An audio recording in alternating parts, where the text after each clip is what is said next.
Height 6 feet से कम है वो इंसान ही नहीं है। The Aravalli Range, one of the world's oldest mountain range and North India's natural shield against desertification, is under threat.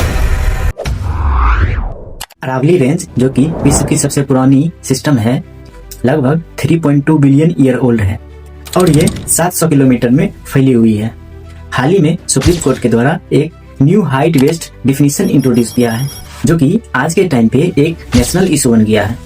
Definition में है, पहला, अरावली रेंज की 100 मीटर से नीचे पहाड़ी को अरावली का हिस्सा नहीं माना जाएगा। दूसरा, दो पहाड़ियों के बीच 500 मीटर से ज्यादा डिस्टेंस नहीं होनी चाहिए, नहीं तो उसे अरावली का हिस्सा नहीं माना जाएगा। कितनी वाहियात बात है। अगर कल को कहे कि जिसकी हाइट 6 फीट से कम है वो इंसान ही नहीं है, तो क्या वो इंसान नहीं है? ये पहली बार नहीं है कि डेवलपमेंट के नाम पे ऐसा हुआ है। इससे पहले गोवा में भी कोकोनट के पेड़ को पेड़ नहीं मानती सरकार, और विश्व की सबसे पुरानी पर्वत को लेकर के आज उसकी सिक्योरिटी का सवाल उठ रहा है। आखिर ऐसा क्यों? इस वीडियो में हम आपको 5 पॉइंट बताएंगे जिससे आपको पता चल जाएगा कि क्यों नहीं अरावली को लेकर के आवाज उठाना चाहिए। पहला, गुजरात, राजस्थान, हरियाणा और दिल्ली में फैली अरावली हिल्स जियोलॉजिकल धरोहर से कहीं ज्यादा इम्पोर्टेंट है। दूसरा, डेजर्टिफिकेशन के अगेंस्ट में एक नेचुरल बैरियर की तरह एक्ट करता है। तीसरा, थार मरुस्थल को नॉर्थ इंडिया की तरफ मार्च करने से धीमा करती है।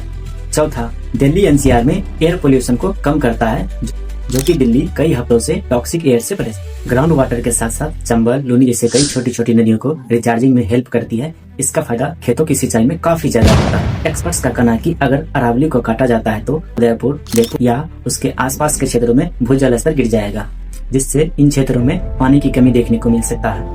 नेचर को बचाने की रिस्पॉन्सिबिलिटी सिर्फ अमृता देवी जी की नहीं है, जिन्होंने खेजड़ी पेड़ को बचाने के लिए अपनी गर्दन तक कटवा ली, या फिर राजस्थान के उस छोटे से गांव पिपलांतरी की नहीं, जहां बेटी के जन्म होने पर 111 पेड़ लगाए जाते हैं। इतना रिस्पेक्ट, इतना प्यार नेचर के प्रति कोई नहीं कर सकता है।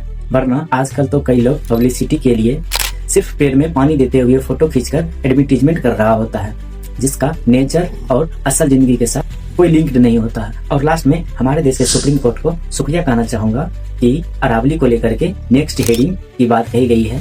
हम लोगों को, पूरा देशवासियों को उम्मीद रहेगा कि एक अच्छा डिसीजन मिले।